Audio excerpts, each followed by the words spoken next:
Welcome to the Slop Temple. We pray this video helps. You start by learning how heat and oil interact with stainless steel. Preheat the empty pan over medium-high until a water drop beads and skates.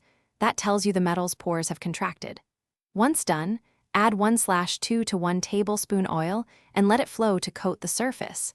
Wait for a shimmer or thin smoke. Make sure your food is dry and near room temperature so it forms an immediate sear instead of sticking.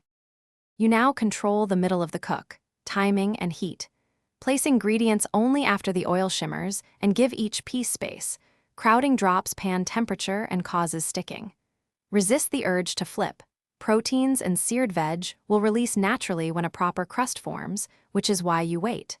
Make small heat adjustments between medium and medium-high to maintain sizzle without burning, and use tongs or a spatula. You finish by creating flavor and solving problems.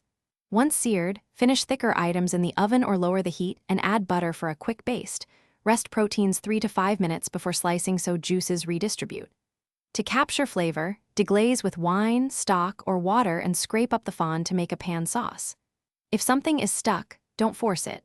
Add a splash of liquid. Let it simmer briefly to loosen, then slide a spatula underneath.